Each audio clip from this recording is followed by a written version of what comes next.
Time for sports news on the News at 10 with Ayotunde Balogun.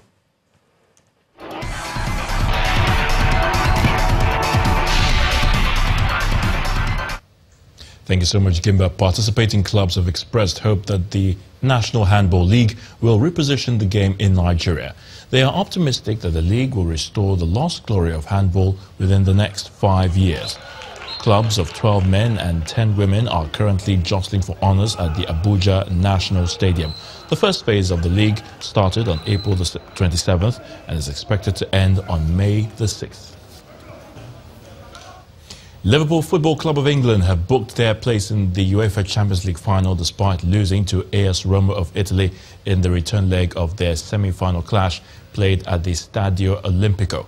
Well, the Reds lost 4-2 but advanced 7-6 on aggregate after winning the first leg by 5-2. Liverpool will now play the current holders Real Madrid in the final on May the 26th in Kiev. Eddie Hearn has revealed that Anthony Joshua versus Deontay Wilder is 70% likely to happen after positive conversations in the past 24 hours. Hearn says more talks have been held and that both camps are hopeful of reaching an agreement. Negotiations for an undisputed world heavyweight title fight between the unbeaten champions wrapped up last week after Wilder offered Joshua $50 million to fight. Joshua is also in discussions with other options should a deal to unify with Wilder not come to pass.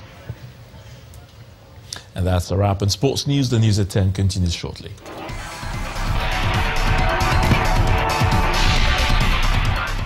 At least 11 people have been killed in Libya after gunmen attacked the Electoral Commission's office in the capital, Tripoli. Seaside bombers are reported to have been part of the attack, causing a big explosion which sent a plume of black smoke above the building. Members of the Election Commission and security guards are believed to be among the casualties. The Electoral Commission has been registering voters in anticipation of elections that the United Nations hope can be held in Libya by the end of the year. Mass protests have been holding across the Armenian capital, Yerevan, over the non-confirmation of the only candidate for Prime Minister by the country's parliament. Nikol Pashinyan called for the protest after ruling party MPs refused to back him as interim Prime Minister. Entrances to several ministry buildings have been blocked and rail services disrupted.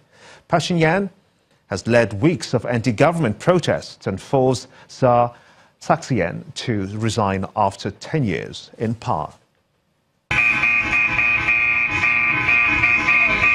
The protests took on different dimensions as they progressed through the day.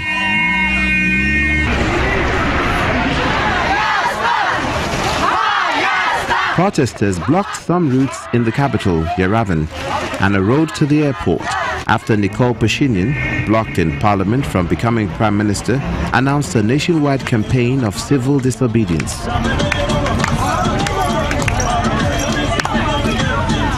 The ruling Republican Party thwarted his bid to take over as prime minister on Tuesday. Hundreds of students marched in Yerevan, waving flags and shouting, "Nikol Prime Minister," while drivers sounded their car horns in support.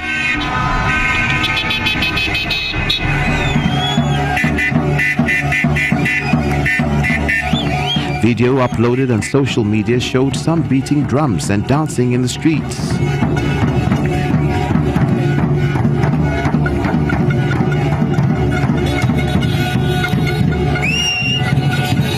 The 42-year-old Pashinyan, a former journalist who spent 2 years in jail for fomenting unrest after veteran leader Sargsyan was elected president in 2008, was put forward to parliament as the only nominee for the vacant prime minister's job. But the parliament in which Republican Party allied to Sargsyan has a majority, withheld its support for Pashinyan.